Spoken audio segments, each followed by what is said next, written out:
Muy buenas noches. Mi nombre es Héctor Hugo Rojas Hormigo y tengo el gusto de iniciar esta psicocharla CENIT con el doctor Manuel Vallejo Soto. Muy buenas noches, doctor. Muy buenas noches, tengan todos ustedes. Les voy a presentar al doctor Vallejo Soto, les voy a leer su currículum. El doctor Vallejo es médico cirujano general, egresado de la Universidad La Salle, miembro del Colegio Americano de Cirujanos y de la Asociación Americana de Gastroenterología. También es miembro de las asociaciones Mexicana de Cirugía General, Gastroenterología y Cirugía Endoscópica. Y también es profesor titular de un curso que da con cierta periodicidad, es profesor titular del curso de tópicos selectos en cirugía y urgencias médico-quirúrgicas. Y hoy ha aceptado nuestra invitación para dar esta charla que es para todo público, para el público en general, llamada ¿Qué sabemos sobre el COVID? Muy buen amigo, el doctor Vallejo Soto. Aquí los dejo con él. Muchísimas gracias, Manolo. Gracias, muy amable. Comenzamos. Héctor Hugo, muchísimas gracias. Quiero darte las gracias por la invitación antes que nada. Darte las gracias por estar aquí con toda esta gente que nos va a acompañar el día de hoy en este tema que, pues lamentablemente ya tenemos 6 meses que nos trae, como dijera mi abuelita, patas para arriba. Es el coronavirus. Permíteme tantito. Vamos a empezar tratando de definir de lo que estamos hablando. Cuando hablamos de coronavirus, este coronavirus etimológicamente, en forma primordial, se conoce como SARS-CoV-2. Y el SARS quiere decir síndrome agudo respiratorio severo de un virus que tiene forma de corona de tipo 2 porque hay tipo 1. Y produce una enfermedad que se llama la COVID-19 y COVID viene de corona, V de virus y D de disease en inglés del año 2019. Un virus SARS-CoV-2 que provoca la COVID-19. Actualmente sabemos que son 6 tipos de coronavirus los que previamente habían sido identificados por infectar a los humanos. Tenemos estos 2 originalmente que son los alfa coronavirus, este beta coronavirus, el HK1 y un coronavirus del síndrome respiratorio de Oriente Medio que es el MERS-CoV, que hizo una pandemia en Oriente Medio alrededor de los años 2012, y el coronavirus del síndrome respiratorio agudo severo, que es el SARS-CoV, que en este caso sería el SARS-CoV-1, que se presentó también en Oriente Medio. En diciembre de 2019 se aisló un nuevo coronavirus en el tracto respiratorio de algunos pacientes de una ciudad china que se llama Wuhan, que estaban sufriendo neumonía, pero que originalmente no se sabía qué era lo que la estaba provocando, cuál era el agente etiológico, decimos los médicos, productor de esta neumonía. Se hicieron algunos estudios rápidos y se confirmó que este virus tenía muchas similitudes con el virus SARS-CoV-1, el de la pandemia en Oriente Medio, y la Organización Mundial de la Salud, la OMS, lo llamó SARS-CoV-2. Siguieron los estudios y después se comprobó que este virus era capaz de transmitirse de persona a persona. También se hicieron estudios y debido a la similitud que tenía en la secuencia de su proteína interna con los coronavirus que ya habíamos detectado, que eran 6, y este coronavirus se encontró que el 85% era muy similar, y entonces se pensó que los murciélagos, los que originalmente habían provocado, que de ahí saltara hacia el humano, cosa que no está completamente comprobada. Ustedes pueden ver aquí en esta lámina cómo está China. Aquí está la capital, Beijing y Pekín, y este es la provincia o el estado de Hubei. En este estado de Hubei tenemos aquí este punto que representa la ciudad de Wuhan. Y la ciudad de Wuhan no es un pueblito, es una ciudad que tiene 11 millones de habitantes, es más grande que Guadalajara, tiene muchas modernidades, tiene vías rápidas, está conectada con vías marítimas muy importantes, vías de comunicación, no dejan de tener los palacios y las edificaciones de sus ancestros chinos, pero tiene unas comunicaciones muy importantes, como pueden ver ustedes acá, tienen edificios habitacionales, edificios de oficinas en gran cantidad por ser una ciudad grande, pero lamentablemente también tienen este mercado, que es el mercado de Huanan. Es un mercado húmedo y se conoce como mercado húmedo porque ahí se venden animales todavía vivos que están flotando en el agua. Y vemos aquí que las condiciones de este mercado, como muchos mercados en muchas ciudades, son insalubres y que, como pueden ver aquí, pues hay algunas viborillas que probablemente van a ser un plato suculento de algunos chinos posteriormente. Al igual que todos los virus, este virus sí es solamente un pedazo de proteína. Esta proteína es ARN, que es ácido ribonucleico, en todos los coronavirus, pero también hay otros virus que son DNA desoxirribonucleico. Bueno, este ácido ribonucleico necesita, para vivir, de un huésped, y hay muchos expertos que consideran que el virus, que es en la escala zoológica el ente viviente, por así decirlo, más pequeño que existe, el que sigue sería la célula, y que necesita una célula o un huésped para meterse dentro y poderse multiplicar y reproducir. Este SARS-CoV-2 o coronavirus tiene características muy interesantes. Por un lado, es muy fácil eliminarlo, matarlo, pero por otro lado, en el momento en que entra en el organismo humano, puede provocar daños muy importantes y puede provocar incluso la muerte. Este virus, este genoma o material genético, como nosotros le decimos, está cubierto de una corona redonda por donde aparecen unas espículas que se conocen como receptores S y que esto lo hace parecer como una corona. Esta corona está hecha de grasa. Y esta grasa es muy susceptible de deshacerse, de romperse, de licuarse con agua y jabón. Es por eso la insistencia de todos nosotros de que nos estemos lavando frecuentemente las manos por no menos de 20 segundos con jabón, con mucha espuma, para que este jabón pueda deshacer esa grasa de la corona y destruir al virus. Es bastante débil y no soporta muchas horas fuera de en el medio ambiente. Y sobre todo, las superficies en donde puede caer, puede ser escritorio, puede ser la pared, puede ser el piso, puede ser alguna superficie, si son limpiadas con regularidad, con alcohol, con viricidas, agentes desinfectantes, es muy fácil poder matarlo. Aquí tenemos el coronavirus, se los presenta en un esquema en donde nosotros tenemos el RNA interno y luego tenemos aquí en negro la corona, que es pura grasa, una corona lípida, y después estas espiculaciones que salen y atraviesan esta corona y que aparece y de donde viene su nombre. Estas especulaciones o receptores S o spike se adhieren fácilmente a unos receptores que nosotros los humanos tenemos, que se llaman receptores ACE o receptores para la enzima convertidora de angiotensina. Estos receptores los tenemos en muchos órganos como la lengua, la garganta, el tracto respiratorio, pulmones, intestinos, riñones, vasos sanguíneos. Y miren, vean ustedes, aquí está este coronavirus con estas especulaciones que tiene acá que le dan su forma, y esta de aquí abajo es una célula. Aquí tenemos la unión específica en donde un receptor spike va y se fija a un receptor ACE humano.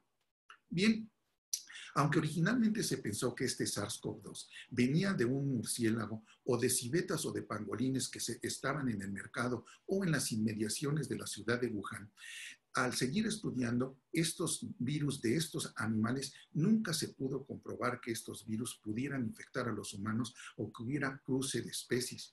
Tampoco se comprobó que los virus estudiados en estos murciélagos o civetas pudieran asociarse a los receptores ACE, pero el coronavirus sí lo hace. O sea, el coronavirus sí se fija a estos receptores ACE humanos y sí puede infectar a los seres humanos, como no lo hacen específicamente los virus que se estudiaron en estos animales. Miren, Esta es una microfotografía ya real, coloreada, hecha con microscopio electrónico en un laboratorio, en donde nosotros vemos en amarillo aquí cómo está la cadena de RNA, esa proteína que conforma al virus, y vemos la membrana que lo está rodeando, que son pura grasa, puros lípidos, y vemos las especulaciones que aparecen por fuera de él, dándole la forma de corona de donde viene su nombre. Aquí tenemos otra microfotografía en donde vemos también los coronavirus con estas especulaciones, y no quiere decir que sean de diferentes tamaños. Lo que pasó es que en esta preparación de microscopio cortaron a varios de arriba hacia abajo, y entonces si cortan una naranja en diferentes alturas tienen virus de diferentes tamaños. Este es el pangolín. El pangolín es un mamífero en vías de extinción, y está en vías de extinción porque estas escamas que tiene son muy codiciadas en Oriente Medio porque ayudan en infusión a las personas que tienen reumatismo, artritis reumatoide, reumatismo en general, pero hay muchas gentes que piensan que tienen propiedades afrodisíacas, y entonces han sido cazados indiscriminadamente y está en vías de extinción. Esta es la civeta, es un roedor grande que tiene la propiedad de tener una sustancia en orina muy codiciada por los productores de perfumes, que es un almizcle muy fijador y que ayuda a que los perfumes, los buenos perfumes, tengan un fijador muy importante. Bien, se piensa que este coronavirus ya estaba circulando en el medio ambiente y con el tiempo se adaptó, mutó y pudo utilizar sus enzimas para entrar a la célula humana. Este virión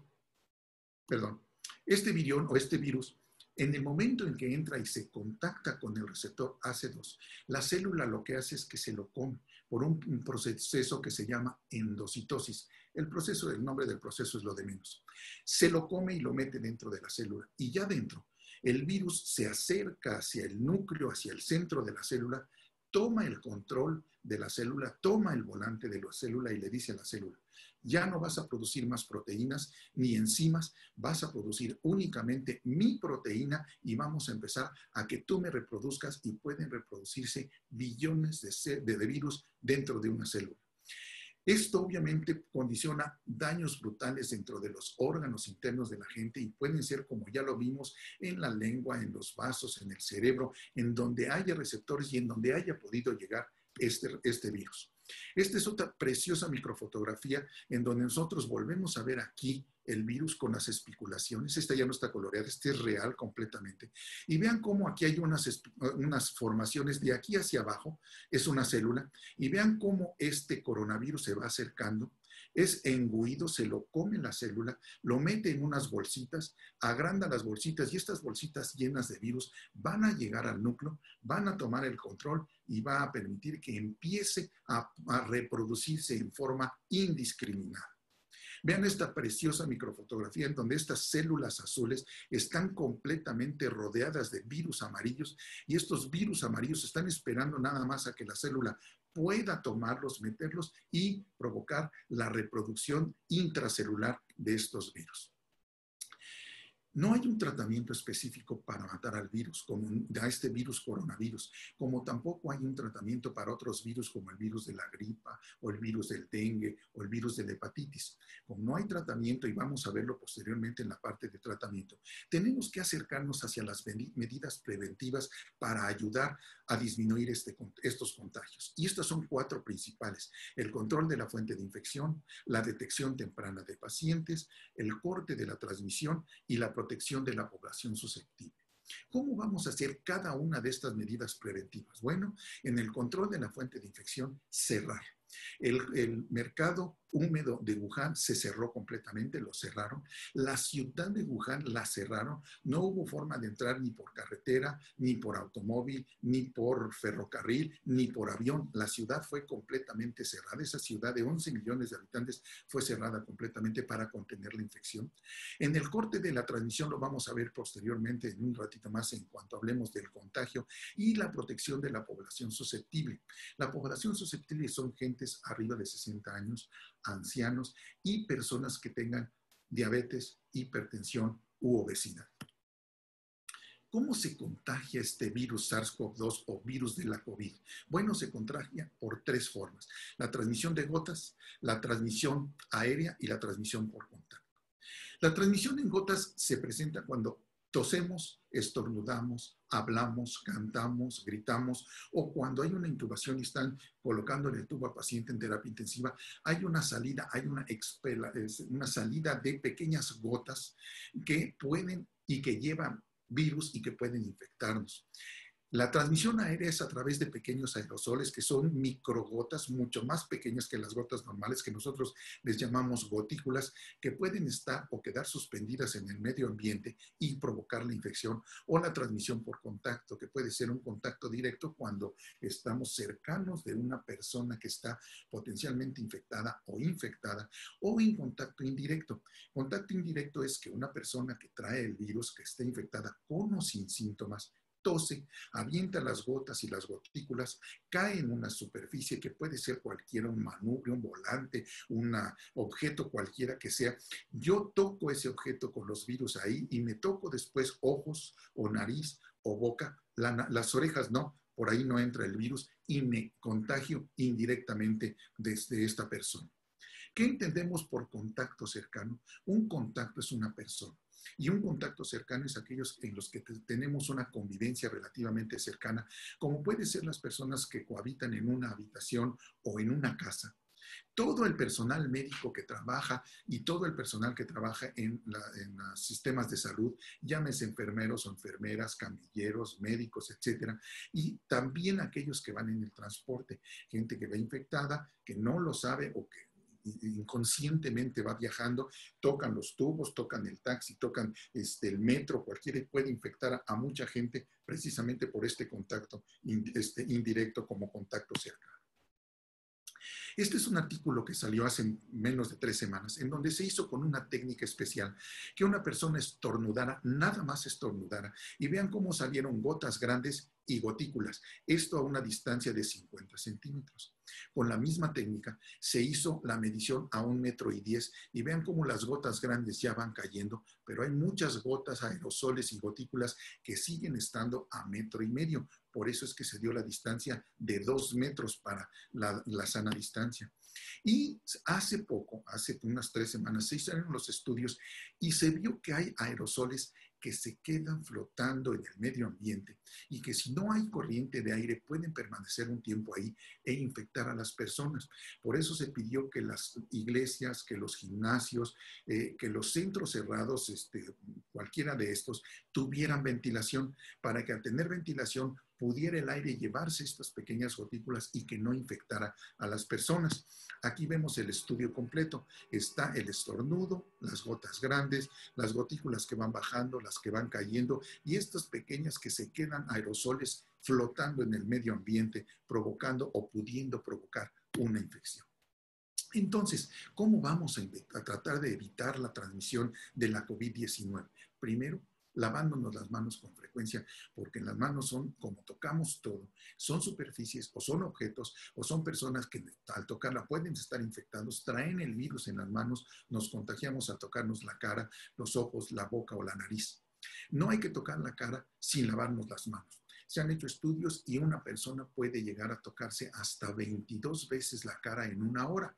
Entonces hay que actualmente modificar nuestras costumbres y hacer consciente que no debemos tocarnos o tratar de no tocarnos la cara para no infectarnos.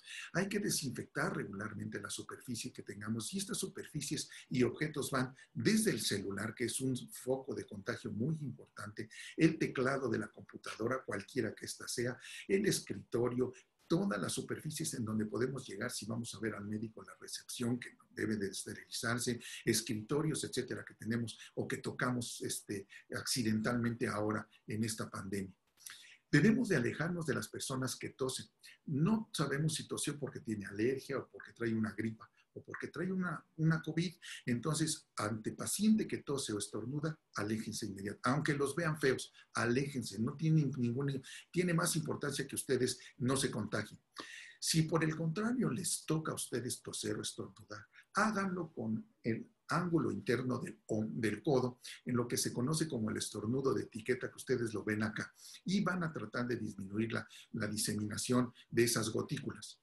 Y cuando utilicen pañuelos desechables, en el momento en que estornuden, inmediatamente tómenlo y guárdenlo y deposítenlo en un lugar que esté exprofeso para esos Kleenex o para esos pañuelos desechables, y dejarlos en un lugar para que no sean fuente de contaminación.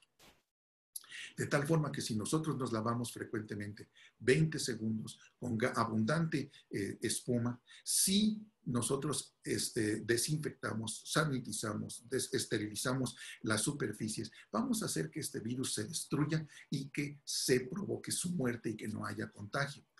Una de las cosas que quisiera hablarles, 2, 3 cosas nada más, es la seguridad en la compra de los alimentos. Mire, todas las tiendas, supermercados, son fuentes muy importantes de contagio porque la gente llega, muchas sin guantes, sin protección, tocan una fruta, una verdura, ven si está madura, si me gusta, si no me gusta, la dejan, y si están infectados, van a contaminar esas frutas y verduras, y en el momento en que nosotros la tomemos, nos vamos a infectar. Entonces, sería prudente que cuando vayan a hacer compras, lleven guantes para protegerse, que se lo ponen antes de entrar y se lo quitan inmediatamente de salir. Se fijarán también que nos están desinfectando en muchos centros el manubrio de las carros y de las cestas de compras, que debe de ser así. Debemos de guardar 6 pies, lo que es equivalente a 2 metros de distancia entre persona y persona. Y en el momento en que ustedes ya hicieron las compras de frutas y verduras, llegar directamente a la cocina después de haberse quitado los zapatos o haberlos puesto en cloro, llegar, vaciar las frutas y verduras en el fregadero de la cocina, tirar en ese momento la bolsa y proceder a lavar toda la fruta y la verdura con mucho jabón para matar el potencial virus que puede presentarse en esas frutas y verduras. Obviamente, se han hecho estudios sobre cuánto dura el virus en diferentes superficies, porque obviamente todos queremos saber si son las superficies, pues cuánto dura en el vidrio o cuánto dura en diversas estructuras. Y miren, se hicieron estudios con el SARS-CoV-1 y el SARS-CoV-2 y se vio que en el plástico puede llegar a durar o estar presente o detectable hasta 96 horas después. Se depositó virus ahí y se dejaron ver hasta que ya no se detectó, pasaron 4 días. Lo mismo en el acero, fueron 4 días que estuvo presente ahí el virus. En el cobre, a las 8 horas ya no se detectó, dura muy poco en el cobre, y en el cartón dura casi 2 días completos. Hay estudios en que donde, dependiendo del tipo de ropa o de tipo de tela que se tenga, el virus puede vivir en la ropa desde 4 hasta 12 o 18 horas, dependiendo de la tela que nosotros tengamos. Y pasamos ahora a un punto que ha sido muy controvertido y muy castigado, que es el uso de las famosas mascarillas, cubrebocas, barbijos, díganle como ustedes quieran. Puede ser mascarillas o cubrebocas hechos en casa o comprados como estos de acá, en donde la finalidad es que la persona, al estar cubierto, no esté aventando gotas o gotículas o aerosoles a través del estornudo, del habla o del grito o de la respiración, y proteger a la gente que está enfrente de nosotros. Si la otra persona hace exactamente lo mismo, las posibilidades de que podamos infectarnos son de menos del 3%, teniendo los dos el cubrebocas. Lo importante es, 1, lavarse las manos antes de ponerse la mascarilla y aprender a utilizarla. La mascarilla o el cubrebocas debe tomarse de los resortes y colocarla por detrás de las orejas y dejarlo ahí en una forma cómoda, que no apriete, que no comprima, para que nosotros no estemos respirando tanto CO2, que nos duela la cabeza, que nos mareemos, que nos sentamos cansados. Pero lo importante no es aparte de usarla, es aprender a quitarla. Si en la parte frontal de la mascarilla hay gotículas y esas gotículas pudieran tener virus y nosotros nos la quitamos tomando la parte frontal de la mascarilla, nos vamos a infectar. Para quitarla hay que tomarla de la parte posterior de las orejas, hacerlo hacia abajo agachándonos, y en caso de que sea una mascarilla desechable, un cubrebocas desechable, tirarlo en ese momento en un sitio apropiado, que puede ser un basurero o una bolsa exprofeso. Si son mascarillas o cubrebocas que puedan reutilizarse o lavarse, entonces hay que hacerlo y lavarlo rutinariamente. Un cubrebocas normal, de los que muchos estamos utilizando de tela o hechizos, puede durar todo un día, y al día lavarlo y al día siguiente utilizar un segundo o utilizar ese mismo si ya está seco en todo caso. ¿Qué hay de las mascarillas médicas? Bueno, son de dos tipos, las mascarillas o cubrebocas típicos de quirófano, de cirujano, y las mascarillas o respiradores N95 o KN95, que son los chinos ya registrados. Es muy conveniente que estos cubrebocas no se recomienda que lo utilice la población en general porque, primero, son más incómodos. Si hacen una compresión, si se adosan completamente a la cara y provocan, cuando no están acostumbrados, dolores de cabeza, mareos, sudoración, falta de aire. Entonces es mejor que estas mascarillas se queden para el uso del personal de salud. ¿Qué hay del contagio? Bien, sabemos ya que la COVID-19 es una enfermedad respiratoria y que se transmite de persona a persona y que podemos tener estos síntomas. Los síntomas principales de la COVID-19 es la fiebre, el cansancio, un ataque al estado general importante, como si nos fuera a dar gripa, pero mucho más fuerte, y una tos seca. Al final de cuentas, la COVID-19 es una gripa. Ustedes recordarán la gripa que les dio el año pasado, tuvieron algo de molestias, etcétera, y tal cual. Esto un poco más aumentado habla de síntomas comunes, pero también se pueden presentar síntomas más graves como fiebre más alta, como problemas pulmonares, una neumonía o una dificultad respiratoria que nosotros conocemos como disnea, que es ese jadeo de estar jalando aire porque no podemos respirar adecuadamente. Estos síntomas, ya sean los síntomas comunes y después los casos graves, se presentan entre 1 y 12 días después de que tuvimos contagio o contacto con una persona infectada. El promedio es entre 2 y 5 o 6 días después de que tuvimos el contacto. ¿Quiénes están en mayor riesgo de enfermarse? Bueno, los que están arriba de 60 años, los ancianos y aquellas personas que tengan enfermedades preexistentes, como puede ser diabetes, como puede ser obesidad o como puede ser hipertensión. Sabemos, y ya les comenté, que no tenemos vacuna y me voy a detener un poquito aquí en las vacunas y no tenemos un tratamiento específico para matar al virus. Tenemos tratamiento para los síntomas. Me explico. Tenemos tratamiento para los síntomas que se presentan antes de la enfermedad, durante la enfermedad y posterior a la enfermedad. Pero no tenemos un medicamento que mate específicamente al virus SARS-CoV-2, como tampoco tenemos medicamento para matar el virus de la hepatitis o el virus del dengue o tantos otros virus, porque no lo hemos podido desarrollar. Y en cuanto a la vacuna, actualmente hay varios protocolos de producción de vacunas y de descubrimiento y de desarrollo de vacunas, que probablemente la primera salga en mes y medio, pero va a salir una. Pero la producción masiva en millones de esa vacuna va a tardar todavía de 3 a 6 meses, así que no vamos a tener una vacuna sino hasta probablemente octubre o diciembre de este año. Quiero que sepan también que una vacuna en circunstancias normales tarda un promedio de 10 años en producirse desde que se empieza el estudio hasta que se tiene su producción en forma masiva.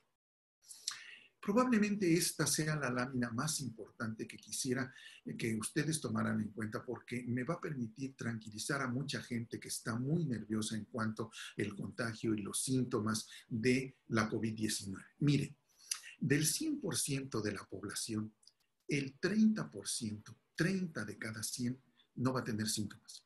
Va a tener el contagio, va a llegar el virus, lo va a tomar la célula, pero no va a tener síntomas. Ni siquiera algo de ojos rojos o muy poco, alguna tosecilla por ahí.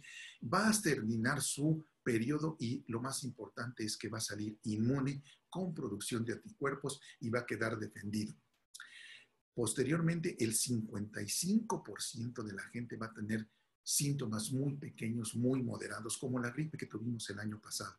Algo de rinorrea o de moco, ojos rojos, algo de dolor de cuerpo, nos tomaremos algún medicamento, como tomamos 2 aspirinas el año pasado, y vamos a salir después del contagio completamente inmunes. Pero miren, el 30% y más el 55% es el 85%.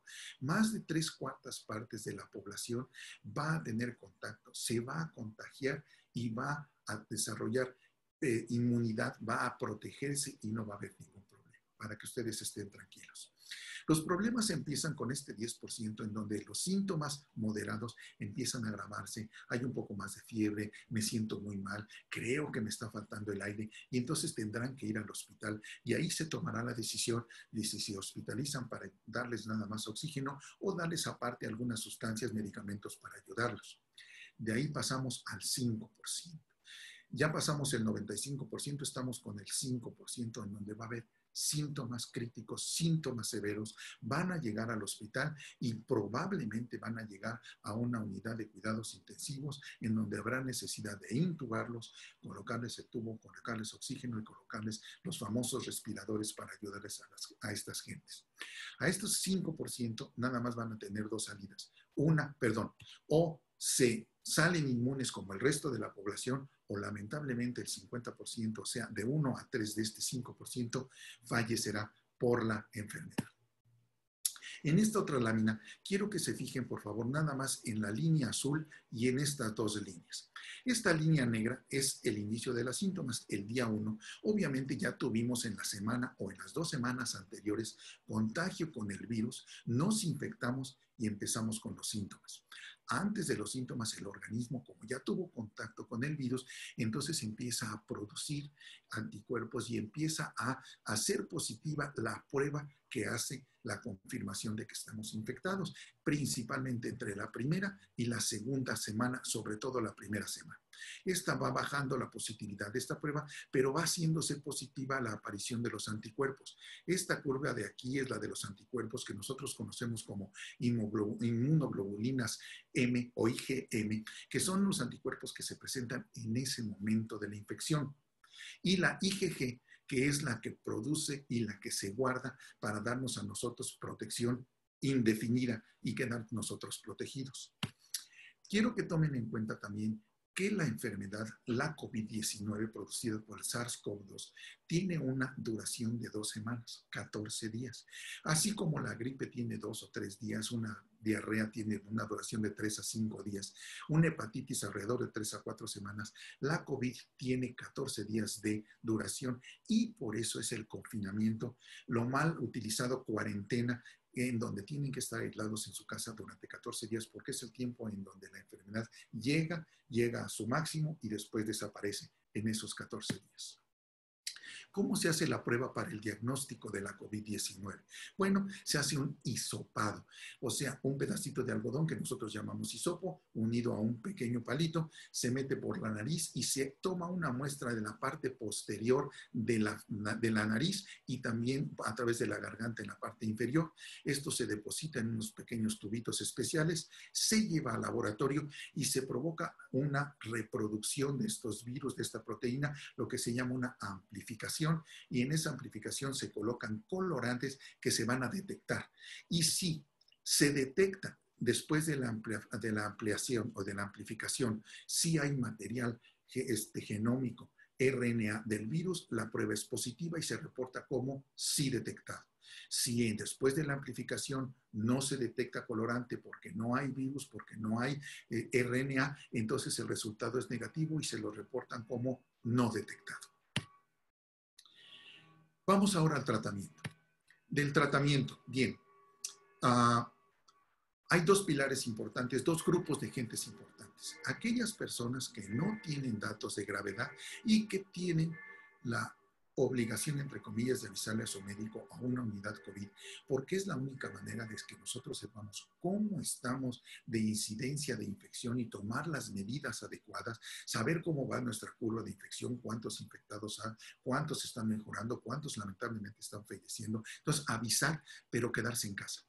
¿Por qué quedarse en casa? Porque no están graves. No me digan ustedes que el año pasado, cuando le dio la gripa, fueron con el médico. Oigan, fíjese que estoy mal. No, no se preocuparon. Se fueron a su casa, se quedaron 2 o 3 o 4 días, se tomaron sus antigripales y simple y sencillamente se recluyeron en su casa ese tiempo. Aquí se tendrán que recluir estos 14 días.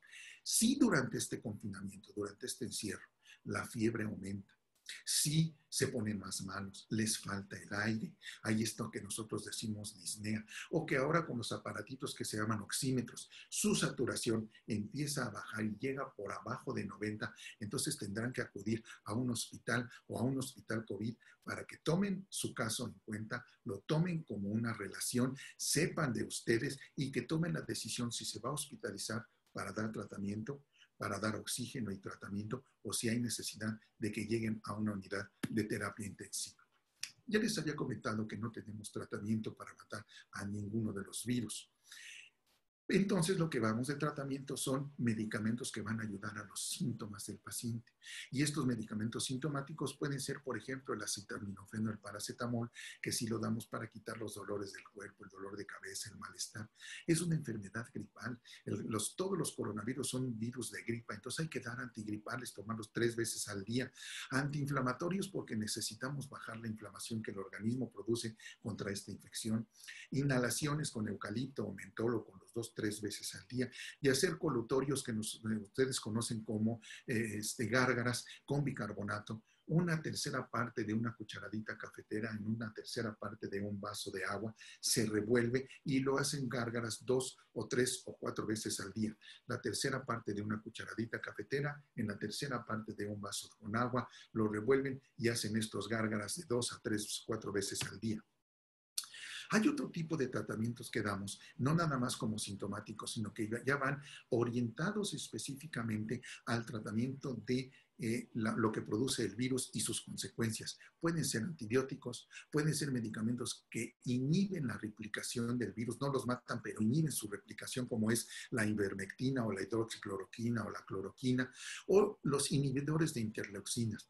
Las interleucinas son sustancias que nosotros producimos para defendernos. Son sustancias que conectan y que avisan a todos nuestros glóbulos blancos, que son nuestras defensas, para que produzcan los anticuerpos y nosotros nos defendamos. Una de ellas es la anakinra y la otra es el tocilizumab, y esteroides que van a disminuir y ayudar a que baje la inflamación que se produce en el cuerpo. Y de esta inflamación quiero comentarles, miren, si nosotros seguimos la evolución de la enfermedad, hay 3 fases en el curso clínico de la COVID-19. Primero, obviamente, es la incubación, y ahí tenemos el contacto y se empieza la guerra entre las células y los virus. Pero ya cuando tenemos síntomas en la primera parte, ya hay replicación viral. Pasamos a la segunda fase, que es la fase pulmonar, que ya evolucionó hasta llegar y dañar al pulmón. Y después llegamos a la fase pulmonar tardía, que es cuando empieza esta tormenta de citocinas, y estas citocinas son estas interleucinas, estas sustancias que yo les comentaba, que se producen para ayudarnos a producir más y más sustancias, más anticuerpos para combatir al virus. Pero algo sucede que en determinado momento estas sustancias interleucinas, estas citocinas, empiezan a aparecer en una gran cantidad. Como que el organismo se va de paso, produce muchísimo y se produce esta tormenta de citocinas, y entonces la fase pulmonar de infección deja de ser la importante, y la importante es la fase pulmonar tardía, en donde empiezan a aparecer las complicaciones de la infección, complicaciones que el proceso inflamatorio nuestro nos está agravando, nos está complicando, y es en donde aparecen los trombos y la coagulación dentro de los vasos, porque se afectan los vasos, y donde hay vasos en el pulmón se produce la neumonía, en el corazón se produce el infarto, en los riñones se dañan y caen en insuficiencia, en estas complicaciones que nosotros conocemos como falla orgánica múltiple. Quiero hablar 2 o 3 cosas nada más en relación a lo que corresponde a lo que es una pandemia. Miren, pandemias ha habido muchísimas desde tiempos históricos. Probablemente la pandemia más importante que hubo fue la peste negra alrededor de la mitad del siglo XIV, 1350-1351. En aquel entonces la peste negra mató nada más y nada menos que a 200 millones de gente. Se calcula que fue la 5ª parte de la población mundial falleció por la peste negra en el siglo XIV. De ahí podemos pasar nosotros a la viruela, en el año 1520, 1521, le sonará por ahí Hernán Cortés y la conquista de América. Y hay estudios ya formales en donde se dice que Hernán Cortés y sus soldados no fueron los que ganaron la conquista, sino fue la ayuda de esa viruela que trajeron sus soldados, que hizo que cerca de 56 millones de nuestros ancestros indígenas fallecieran y que entonces fácilmente se llevara a cabo la conquista. De ahí podemos seguir con otras pandemias, pero quiero llegar a una que desde 1981 es una pandemia, estamos en esa pandemia, y es la pandemia del SIDA o del VIH. A raíz de 1981 tuvimos que cambiar y tuvimos que adaptarnos. Cambiaron nuestras actividades sexuales, cambiaron nuestros gustos sexuales y tuvimos que protegernos. Y actualmente, desde 1981 hasta la fecha, han muerto casi 35 millones de gentes por el virus del SIDA y estamos acostumbrados. Si nos hemos acostumbrado a este tipo de pandemia que es reciente, que muchos de nosotros que estamos reunidos en esta conferencia la vivimos, vamos a poder adaptarnos a este virus y a esta gripa que nos está provocando problemas. Y ya por acá tenemos el SARS y el MERS en el año 2002 y en el año 2012. Quiero hacer una pequeña mención de la diferencia que existe entre endemia, brote, epidemia y pandemia. Por endemia nosotros entendemos una afección médica o una enfermedad que está constante en una región o en un sitio. Hay 100 casos de gripa, hay 100 casos de hepatitis, hay 100 casos de malaria, hay 100 casos de dengue. Desde hace 2 o 3 años, 5 años, 10 años, tenemos esa endemia, esa presencia constante y nos sube. Cuando esos 100 casos suben a 200, 300, 1000, 2000 casos, tenemos un brote infeccioso en esa zona de ahí. Es una afección que se produce por encima de los niveles endémicos. Cuando el brote pasa y se disemina a una región, una área geográfica más grande, como por ejemplo la malaria que salió en una república y después se extendió a varias repúblicas de África, o como fue China, el estado de Hubei, y de ahí pasó a otros estados, se hizo una epidemia local. Pero cuando la epidemia y esta infección se disemina mundialmente, como sucedió con la COVID-19, lo conocemos como pandemia. La OMS, la Organización Mundial de la Salud, ha descrito y ha estudiado 5 fases de las pandemias mundiales, con la finalidad de tener etapas preparativas, de mitigación y de recuperación pandémica, porque esto es devastador. La fase 1 de una pandemia es declarada cuando se ha confirmado que el virus o un subtipo de un virus está causando varios brotes en un país y que se ha propagado a otros países. Por eso cuando se salió de China, luego la OMS dio el anuncio de la pandemia y entramos a la fase 1 y obviamente aumentan los patrones de morbi y mortalidad. El SARS-CoV-2 apareció en Wuhan y el primer caso en diciembre y se le diagnosticó, se le descubrió y se le tipificó. En México, el primer caso se reportó en la Ciudad de México el 28 de febrero, 2 meses casi exactamente después del primer caso en China, y se determinó que estábamos en fase 1. La fase 2 habla cuando la OMS declara que hay epidemias regionales y multiregionales y entonces se solicitan mayores recursos para dar soporte y apoyo a diferentes países. En México, esta fase 2 inició el 24 de marzo, cuando se inició la Jornada Nacional de Sana Distancia. Y se pensaba que iba a hablar del 24 de marzo al 30 de mayo, pero ha sido tan importante esta pandemia que todavía estamos ahorita en fase 2 y todavía estamos en esta fase esperando probablemente un mes más para que esto disminuya. La finalidad de alargar esta jornada de larga distancia es alargar la curva de contagios para no saturar los sistemas de salud. Miren, les pongo el ejemplo. Normalmente teníamos una cantidad así de gripa y si de buenas a primeras la gripa, en lugar de 10 o 15 casos, o en un hospital, si se tienen 10 camas de urgencias y 10 camas de terapia intensiva y todos los días llegan 12, 15 pacientes, tienen capacidad para poderlos manejar y poderlos atender. Pero si de buenas a primeras a ese hospital con 10 y 10, con 20 camas, le llegan 50, 100, 1000, 3000 pacientes que tienen que atenderse, se satura completamente el sistema de salud. ¿Y quién los va a atender? Eso es lo que no queremos y por eso necesitamos, como lo vemos aquí, aplanar la curva para que en lugar de que lleguen 300, pues nos lleven 20 o 30 o 40 y podamos más o menos aprovechar los recursos que tenemos, podamos atender adecuadamente a los pacientes y que no nos saturemos y que se acaben los medicamentos y que se acaben los equipos de protección personal y empiecen las complicaciones como ha sucedido en muchos países y como sucedió. La fase 3 es el fin de la primera ola pandémica. Fíjense que les digo el fin de la primera ola pandémica. Y entonces la OMS determina que esta fase está marcada cuando hay incremento de los brotes en varios países, pero en la región donde inició va disminuyendo. ¿De acuerdo? Esta es la fase 3. Nosotros en Estados Unidos, de Wuhan, en China, brincó a Europa. De Europa brincó primero a Italia, de ahí a España y de ahí pasó a Estados Unidos. En Estados Unidos primero fue Nueva York, luego fue Miami y ahora está en Houston, en Texas, en el estado de Texas.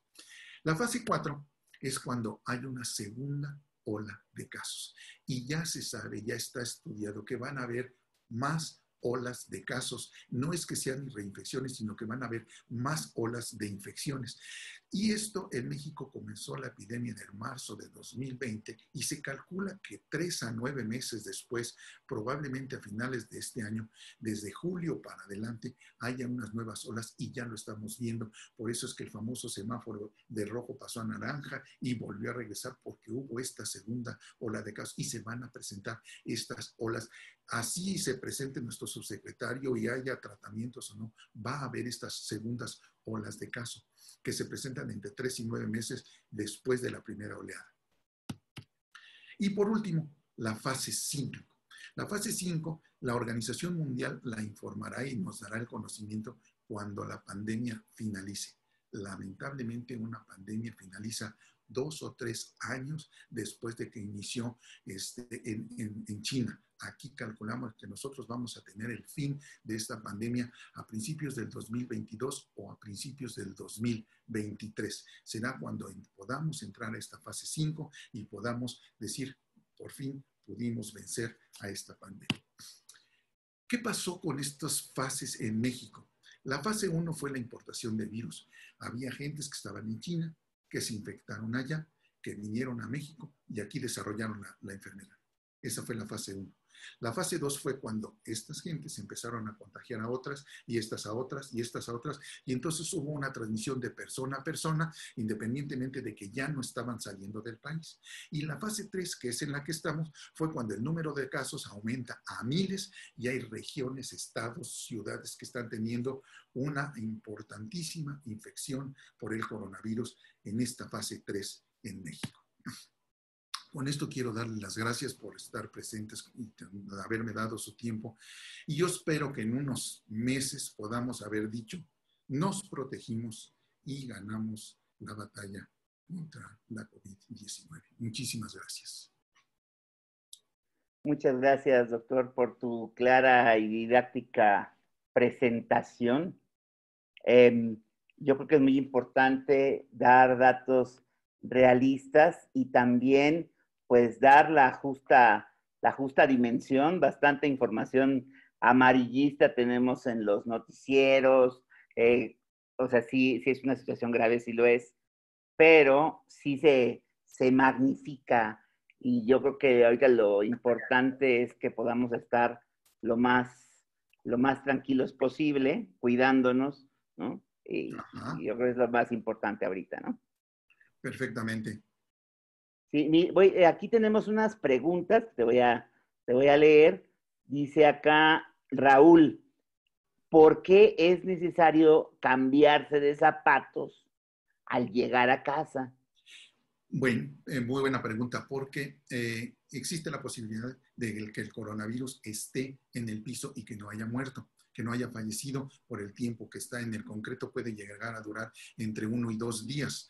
Entonces, si nosotros nos contagiamos y pegamos los virus a los zapatos, una de las maneras de tratar de disminuir la infección para no meterla a la casa es empapar los zapatos en una sustancia de cloro, que es muy fácil prepararla, es una cucharada grande de cloro en 1 litro o el equivalente a 2 o 3 litros, y con esto nosotros podemos estar relativamente tranquilos de que no vamos por nuestros zapatos meterlos. O la otra cosa es empaparlos y quitarnos los zapatos en la entrada específicamente de la casa y no provocar así que haya infección de este tipo. Muy bien.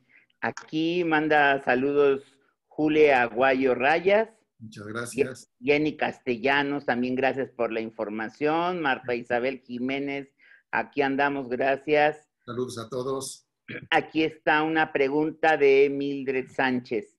Dice que es muy clara y muy completa la información que presentas y que las imágenes son muy interesantes. Pregunta Mildred Sánchez, ¿qué pasa con los niños con sus defensas al estar aislados en casa? ¿Cómo generarán defensas? Eso se habló muchísimo, si estando nosotros enclaustrados, nuestras defensas iban a bajar. Nosotros tenemos un sistema inmune muy poderoso, muy desarrollado, en donde por una cuarentena, y estoy hablando de 40 días y no de 14 días, no va a disminuir tanto nuestras defensas y nuestros anticuerpos, y estos niños van a protegerse completamente. De hecho, en un principio se pensaba que a los niños no les iba a pasar nada porque no había habido casos específicamente. Ya hay casos, lamentablemente, de niños, pero sus defensas son buenas. Son defensas que los van a proteger y que no hay que pensar que son más propensos a infecciones. Como los grandes, como los medianos, como los adultos, debemos de hacer 3 cosas. Lavarnos las manos, guardar una sana distancia y utilizar la mascarilla, y que los niños se acostumbren a utilizar. Hemos visto muchos comentarios y anécdotas en la televisión de que los padres que van ellos con cubrebocas, pero el niño no. Hay que hacer que el niño traiga un pequeño cubrebocas. Hay ahora cubrebocas hasta de caricaturas, dibujados, etcétera, que el niño le va a gustar traerlos. Si se los enseñan, si lo ven enfrente de un espejo, le va a gustar traerlo. Entonces hay que acostumbrarlos. Esa va a ser parte de nuestra nueva modernidad, nuestra nueva actualidad. Muy bien. Oye, y una pregunta.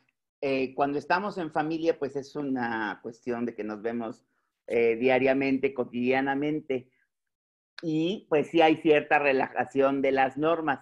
¿Hasta dónde puede darse esa relajación? Sigo usando todo el tiempo el cubrebocas, no me puedo despedir de mano, de beso. ¿Cómo funciona esto? ¿Hasta dónde puedo yo estirar la liga de la relajación con mis seres queridos? Bueno, aquí tenemos que hacer un parteaguas. Personas que están infectadas o que están potencialmente infectadas y personas que no están infectadas. Nosotros utilizamos el cubrebocas, la sana distancia y el no saludarnos para no contagiarnos. Y no estamos tratando con gentes que están infectadas. Si hubiera un potencialmente infectado, una persona que ya está infectada pero no tiene síntomas y anda en la calle, por eso tenemos que guardar nuestra distancia. ¿Me explico? Y dentro de la casa, bueno, llegamos, si nosotros utilizamos estas 3 cosas de lavarnos, el cubrebocas y la sana distancia, las posibilidades de que nosotros nos infectemos son muy pocas y que podamos llevarlas a la casa es todavía menor. En casa, como todos estamos dentro, si se infecta uno, probablemente se va a infectar todos, lamentablemente. Entonces, si ya se infectó uno, pues lamentablemente le pegó, ni modo. Pero si no se infectan dentro de la casa, sí pueden quitarse el cubrebocas, pueden sí quitarse la ropa en cuanto lleguen. Si han estado, por ejemplo, nosotros los médicos que estamos en contacto con mucha gente, tenemos que llegar a bañarnos, quitar la ropa, guardar la ropa en un lugar especial y lavarla inmediatamente y bañarnos para quitar la posibilidad que podamos llevar la infección a casa, a pesar de que traigamos la careta, el cubrebocas, nos estemos lavando frecuentemente. Pues son cosas que tenemos que acostumbrarnos nosotros que estamos en mucho contacto con con gentes potencialmente infectadas. Muy bien. Pregunta, bueno, dice Ana Mata, 1000 gracias por tan clara información. ¿Cuándo aproximadamente se tendrá un tratamiento y vacuna viable? Y por aquí tenemos algunas otras preguntas de vacuna. Por ejemplo, aquí hay una que dice bueno, es un nombre del teléfono, ZTE Blade. ¿Qué pasaría si para producir la vacuna se brincan los protocolos? Esas son las 2 preguntas que tenemos sobre vacuna. Bien, si se saltan los protocolos y no encontramos que en una de las 4 fases, principalmente en la fase 3 o en la fase 4 del protocolo de producción de una vacuna, cuando se hace en la fase 3 el estudio en los animales, la fase 4 en voluntarios humanos, si no funciona y nos lo saltamos y se produce en millones, es una pérdida gigantesca. Va a ser una pérdida gigantesca.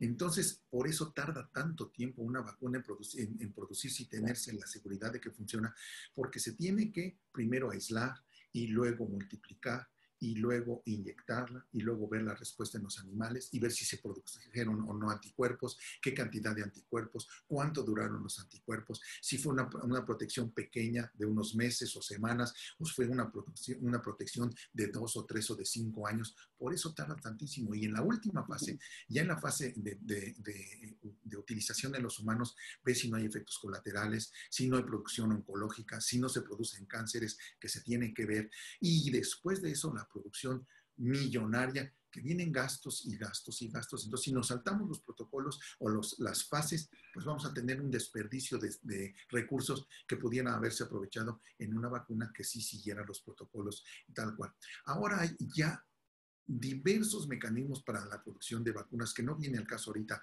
comentarlas, pero que se están buscando en diferentes laboratorios, ya sea por una vía, se están avisando los laboratorios, oye, estoy haciendo la investigación por esta vía, bueno, yo lo estoy haciendo por este lado, Rusia lo está haciendo por aquí, en Italia lo están haciendo de esta manera, China ya la hizo de aquí, es muy probable que la primera vacuna sea China, la que se vaya a producir, porque son los que nos llevan muchísima ventaja en eso.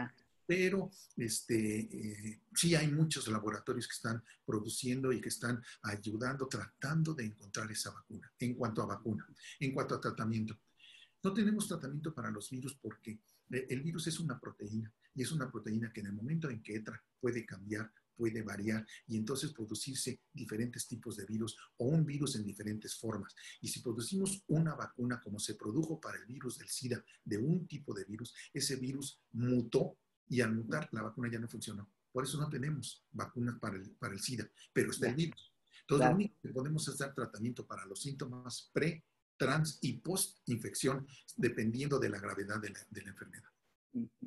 Muy bien. Aquí tenemos unos saludos de Eleonora y felicitaciones por tan interesante plática.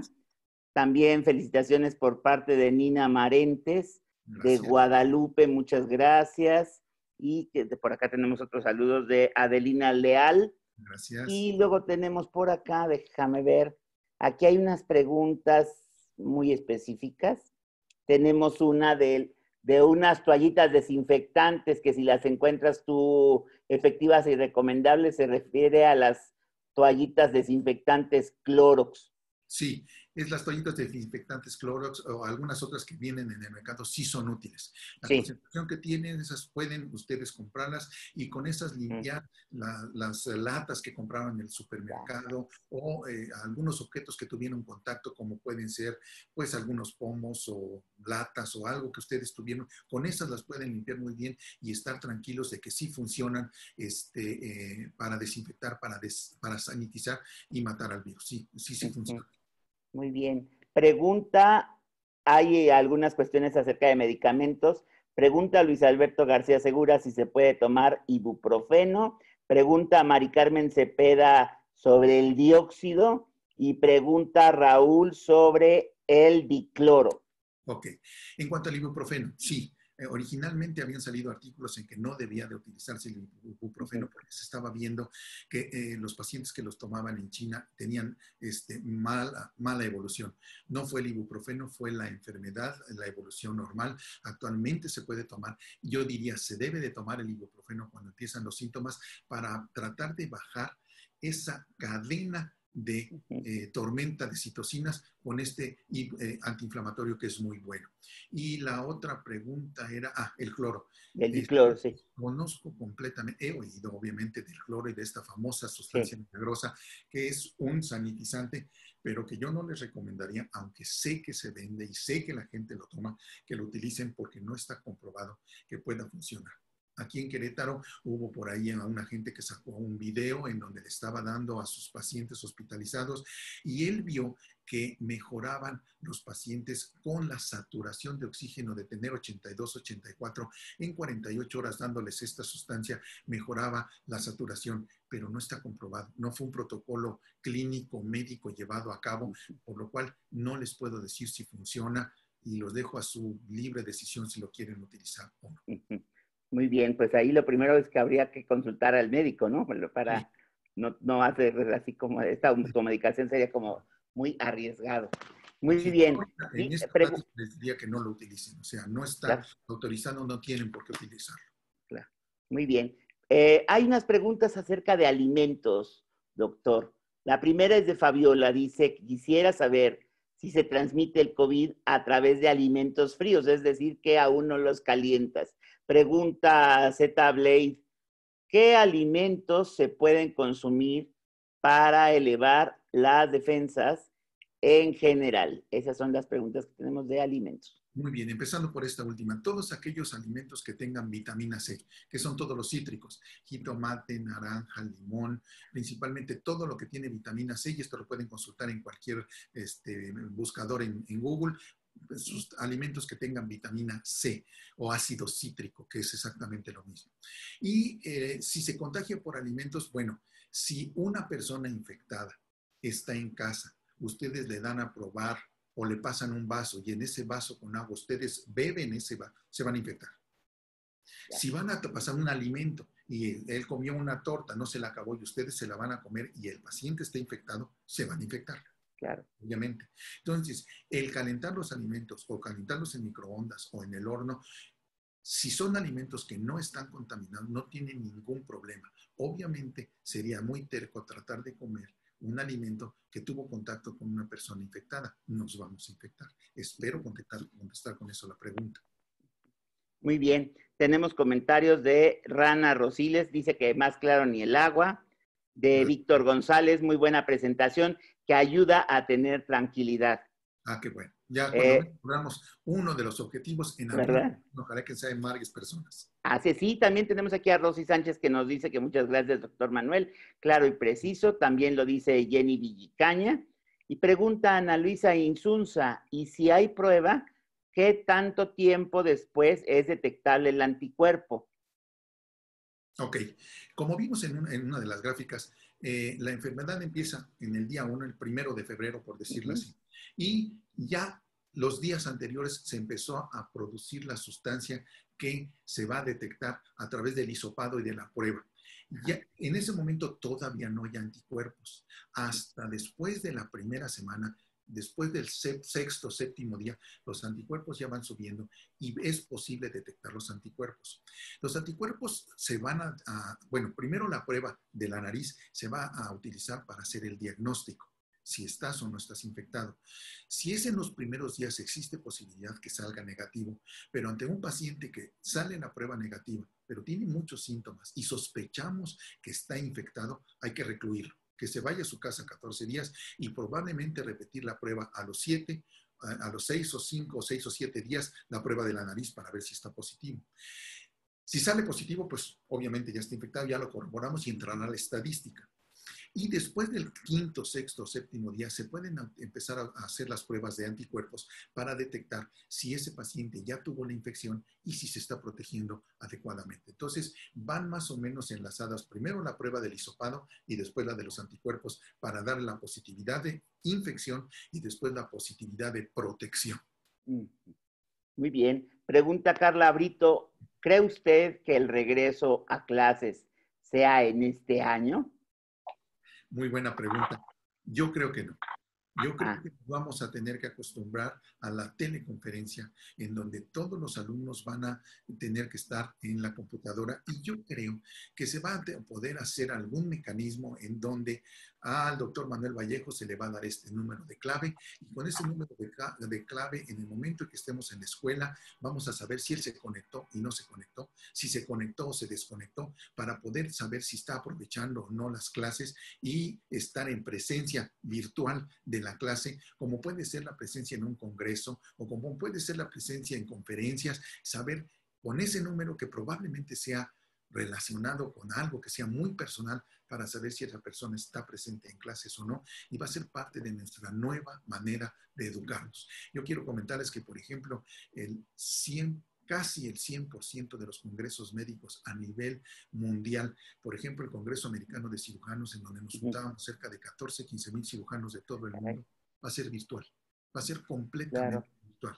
El de gastroenterología, que iba a ser en Europa, en donde se juntan cerca de 12, 14 mil gastroenterólogos de todo el mundo, va a ser virtual. Entonces, nos vamos a tener que acostumbrar o en varios años, o no sé si indefinidamente, a estas clases virtuales con nuestra computadora, con nuestra laptop, con nuestro teléfono, para recibir así la educación y recibir así las indicaciones y las conferencias que tengamos la posibilidad de estar. Muy bien, sí va a cambiar esto radicalmente, ¿verdad? Muy bien, tenemos aquí saludos de Fabiola, saludos de Prieta Aguilar Ordaz, que dice que le agradezco su información, escuchar sobre el COVID de alguien que de verdad sabe. Es una tranquilidad y no confirmarnos de noticias amarillistas. Gracias. Oye, Manolo, yo te quiero hacer una pregunta también. Si yo tengo una duda sobre el COVID y busco, por ejemplo, en Google, ¿no? Así, ¿qué pasa si me duele la cabeza? ¿Qué páginas son las que tú recomiendas seguir?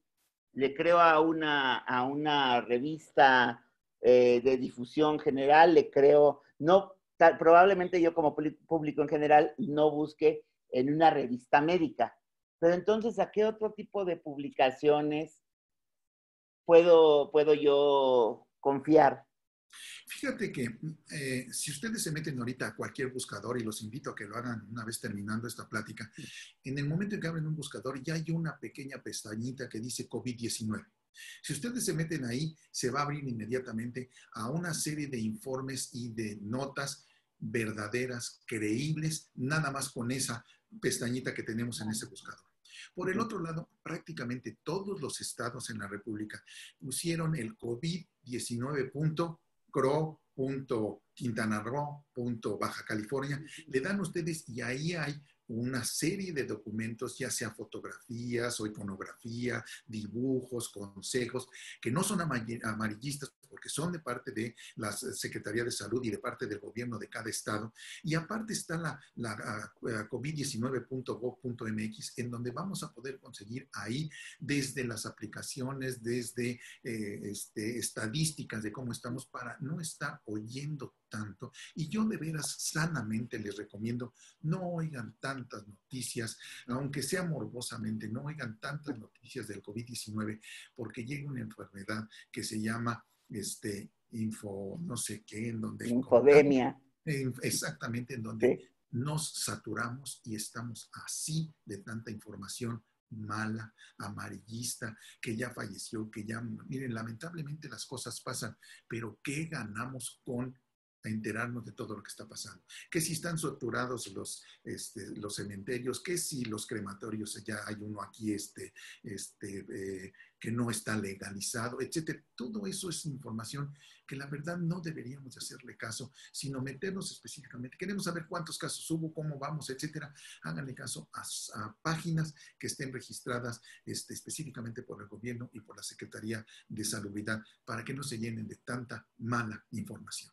Así es, sí. Sí, la información nos va a hacer sentirnos más seguros sobre lo que estamos haciendo, nos va a dar mayor apoyo para comunicárselo a nuestros seres queridos, a nuestras familias, a nuestros compañeros de trabajo. Claro. Sí es muy importante el papel que juega la información en el combate de esta pandemia. Claro. Dime. No, y que escuchen conferencias como esta para que estén... Exactamente, sí, por supuesto, de gente seria e informada como el doctor Vallejo, porque de verdad, sí hay mucho ruido, hay muchísimo ruido desde los chats del WhatsApp, que les pasó a alguien que a lo mejor de manera muy bien intencionada, pero no tiene un sustento real, ¿no? Se pasa Así. ya al nivel de chisme, o este enfoque amarillista, de repente, aquí está la viejita que se murió afuera del hospital y sacan la viejita. No, no está No bien, tiene, no tiene caso. no No tiene, tiene caso que lo hagan. Esa infodemia nos ha perjudicado mucho, ha hecho que gente entre en pánico.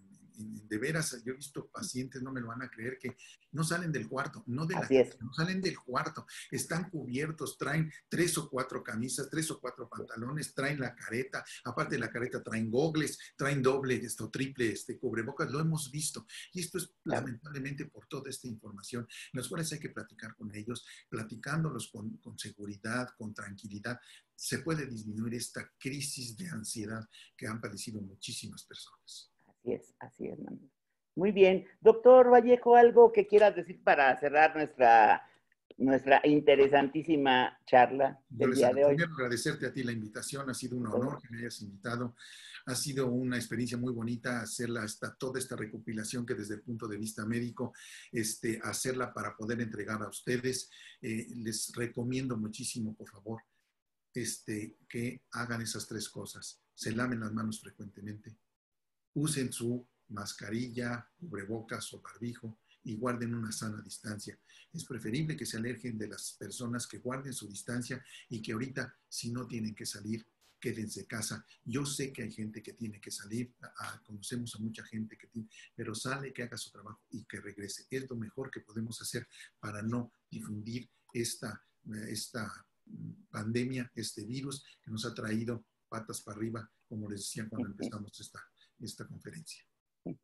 Muy bien, pues muchísimas gracias a usted, doctor Vallejo, por su finísima atención de aceptar la invitación y muy buenas noches a todo nuestro público que nos escuchó en esta psicocharla Cenit y Café Psicológico de este lunes 20 de julio en un programa especial.